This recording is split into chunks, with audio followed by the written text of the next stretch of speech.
Sambutan yang pertama akan disampaikan dari BPGP Jawa Barat, yaitu oleh Bapak Asep Safrudin STMAK. Kepada Bapak disilakan.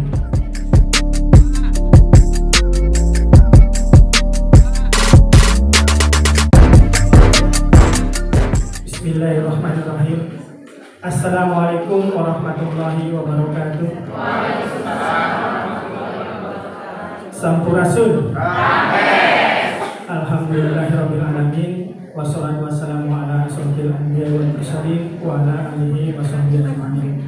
Puji dan syukur pada senantiasa kita panjatkan kepada Allah Subhanahu wa taala, Tuhan yang Maha Esa, karena di pagi hari yang cerah ini kita dapat berkumpul bertatap muka dalam acara Lokal Karya ketiga Angkatan 10 Program Guru Penggerak. Salawat serta salam semoga terlimpah curah pada junjungan kita Nabi Muhammad SAW.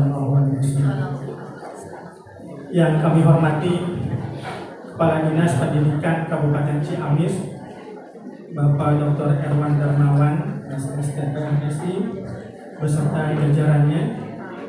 Yang kami hormati Kepala KCD Wilayah 13 atau mewakili. Yang kami hormati Kepala Sekolah SMP Negeri 6 Kabupaten Ciamis, Ibu atau nuhun Bu, sudah memfasilitasi kegiatan kita untuk kali ini. Yang kami hormati Bapak Ibu pengajar praktik Angkatan 10 atau nuhun sudah mendampingi teman-teman CGP kita, Bapak Ibu sekalian. Ini sudah loka 3, berarti masih ada sisa berapa lagi Bapak Ibu sampai pada loka 7 ya. Lumayan, masih cukup panjang ya perjalanan kita, tapi mudah-mudahan Bapak Ibu tetap semangat. Yang kami hormati dan banggakan ya rekan-rekan calon guru penggerak Angkatan 10 Kabupaten Ciamis, ini berjumlah 83 orang. Alhamdulillah. Yang harus saya hormati juga rekan-rekan panitia yang sudah membantu terlaksananya kegiatan ini. Alhamdulillah untuk Kabupaten Ciamis ini sudah beberapa angkatan ya. Kalau tidak salah ini kalau total itu sudah sebanyak 300-an ya. Totalnya itu sudah 319 orang guru penggerak. Terus ditambah dengan CGP Angkatan 10 83 orang. Kemudian CGP Angkatan 11 ini lumayan cukup banyak juga yang 150 orang. Dan berikutnya akan dibuka juga Angkatan 12. Mudah-mudahan dalam waktu dekat. Permohonan maaf dari Pak Kepala ya, Kepala BPGP Jawa Barat yang tidak dapat hadir dalam kegiatan kali ini di Kabupaten Ciamis karena beliau juga ada kegiatan lain yang sama ya Bapak Ibu sekalian di kabupaten kota yang lain. Perkenalkan kami perwakilan dari BPGP Jawa Barat, kami berlima Bapak Ibu sekalian. Saya sendiri selaku penanggung jawab kegiatan, kemudian ada juga Pak Yayan Januar, beliau sebagai tim akademisnya. Jadi nanti silakan Bapak Ibu apabila terkendala terkait dengan bidang akademis silakan berkonsultasi atau ada yang ingin disampaikan silakan. Kemudian ada Bapak Dadan Suharno, beliau akan mendampingi terkait dengan kegiatan secara umum. Kemudian ada Ibu Rifa ya, beliau sebagai pendamping teknis apabila terkendala terkait sistem. Bapak Ibu silakan nanti berkoordinasi kami. Dan juga Bapak Ilham ya sebagai tugas keuangan. Nah ini yang akan memfasilitasi kegiatan kita. Bapak Ibu sekalian, ada beberapa informasi yang ingin saya sampaikan. Yang pertama ini terkait dengan sudah terbitnya surat edaran 3 Menteri Pak ya, pada minggu kemarin ya, beberapa hari kemarin kami sudah mengundang para kepala dinas untuk mensosialisasikan kegiatan peraturan 3 Menteri ini Bapak Ibu sekalian. Jadi Kemendikbud, kemudian dari Kemendagri dan juga dari BKN ya sudah membuat surat edaran bersama ini terkait dengan percepatan pengangkatan kepala sekolah dan pengelola sekolah. Nah, jadi Bapak Ibu sekalian, para CGP, para guru penggerak ini adalah para calon pemimpin Bapak sekalian. Nah, memang sesuai dengan Permendikbud 40 ya, tujuan utamanya dilakukan program pendidikan guru penggerak ini adalah untuk mencetak ya para calon pemimpin, kepala sekolah maupun pengelola sekolah.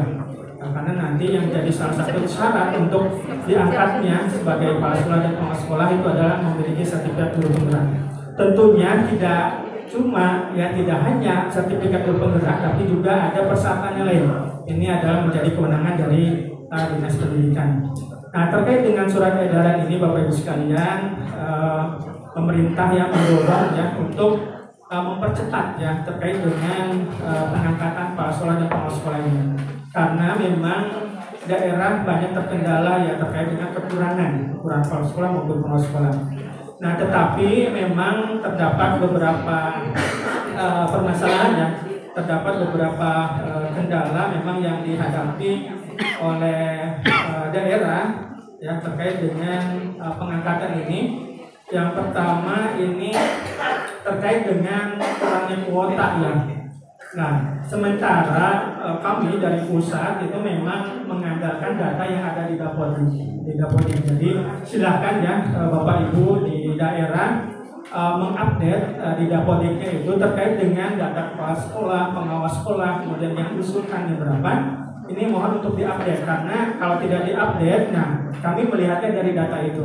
Nah, kemungkinan apabila ada ketidakcocokan antara kuota yang diberikan dengan data real di lapangan itu karena belum diupdate-nya data di Dapodik.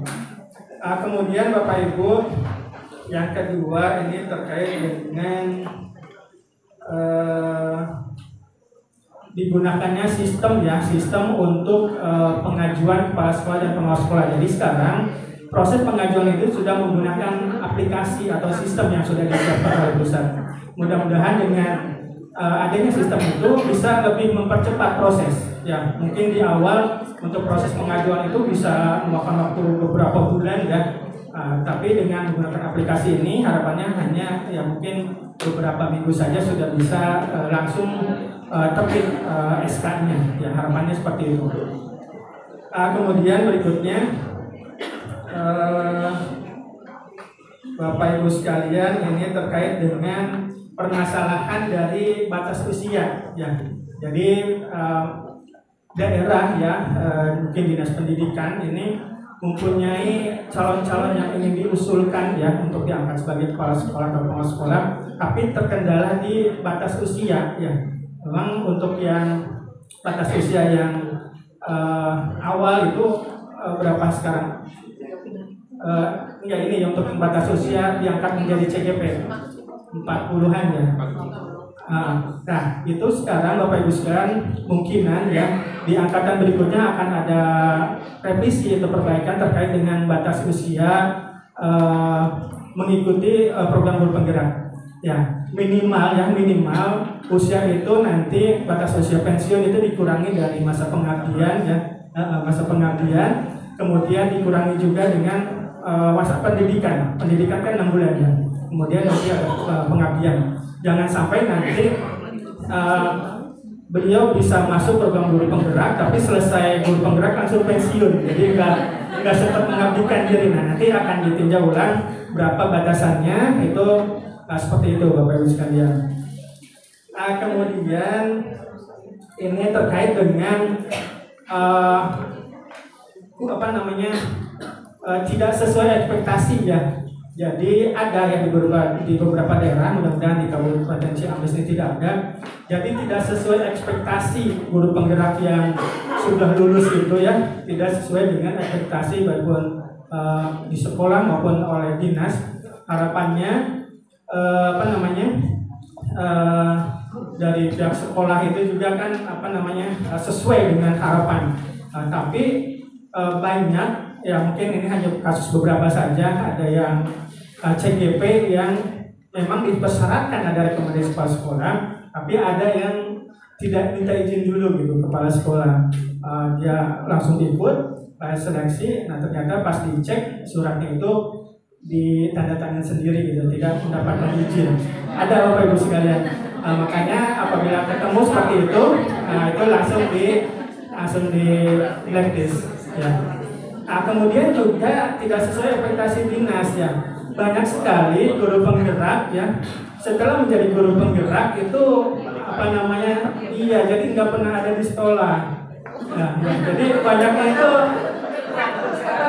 terus ya dari narasumber, dari pembicara, sementara sekolahnya ditinggalkan. Ya, sementara guru penggerak itu adalah seperti tadi yang menghambat pada murid ya, harusnya tusi utamanya itu adalah siswanya.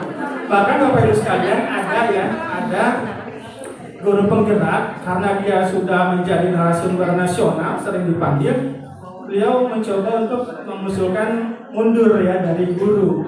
Padahal beliau diundang segala macam itu karena beliau itu sebagai guru gitu. Makanya jangan sampai seperti itu ya Bapak Ibu sekalian. Nah makanya untuk ke depan, untuk angkatan 12, selain ada rekomendasi dari kepala sekolah, nanti juga perlu ada rekomendasi dari dinas pendidikan. Ya, itu wajib cara. Ya, jadi nanti dinas pendidikan yang menentukan. Ya, karena keterbatasan anggaran Bapak Ibu sekalian, sesuai dengan tadi ya kuotanya itu adalah dikhususkan untuk kader-kader ya, untuk kader-kader kepala sekolah atau pengawas sekolah dulu. Nah mungkin kedepannya kalau misalkan anggaran banyak atau dari daerah memiliki APBD, nah nanti bisa menyelenggarakan sendiri ya. Akan tetapi tetap prosesnya itu seperti seleksi yang program reguler ini. Jadi ada seleksi, ada program pendidikan, ada penilaian untuk mendapatkan sertifikat, tetap sama menggunakan sistem dari pusat. Tapi bisa menggunakan anggaran daerah mungkin untuk mencetak tidak hanya kepala sekolah, pengawas sekolah, mungkin untuk yang lainnya. Tapi kalau untuk yang anggaran pusat, memang ini diprioritaskan untuk calon-calon atau kader-kader kepala sekolah dan pengawas sekolah. Siap Bapak Ibu? Insya Allah. Ya, jadi kemudian Bapak Ibu ini, nah tadi udah selesai semua ya. Nah untuk kegiatan kali ini Bapak Ibu ya, lokakarya ketiga ya. Lokakarya ketiga ini kalau dilihat dari temanya ini kan peran pemimpin dalam pembelajaran ya. Kayaknya nanti Bapak Ibu ini akan melakukan pembelajaran terkait dengan strategi ya, strategi penerapan pembelajaran berdiferensiasi, kemudian strategi juga untuk kompetensi sosial emosional. Ya. Ini akan ada simulasi dan praktik-praktik. Kemudian yang kedua menghasilkan strategi berbagi pengalaman belajar dengan rekan sejawat ya mengenai pembelajaran berdiferensiasi dan kompetensi sosial emosional.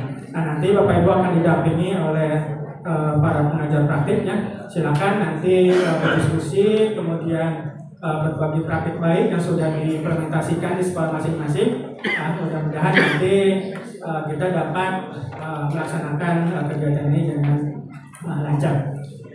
Ya mudah-mudahan Bapak Ibu sekalian, mungkin itu ya beberapa informasi yang dapat saya sampaikan. Mohon maaf apabila ada kesalahan, kurang lebihnya mohon maaf. Bila itu taufiq wal hidayah. Assalamualaikum warahmatullahi wabarakatuh. Waalaikumsalam warahmatullahi wabarakatuh. Terima kasih kepada Bapak Asif Sabudin SIMAK yang telah menyampaikan pembukaan sambutan.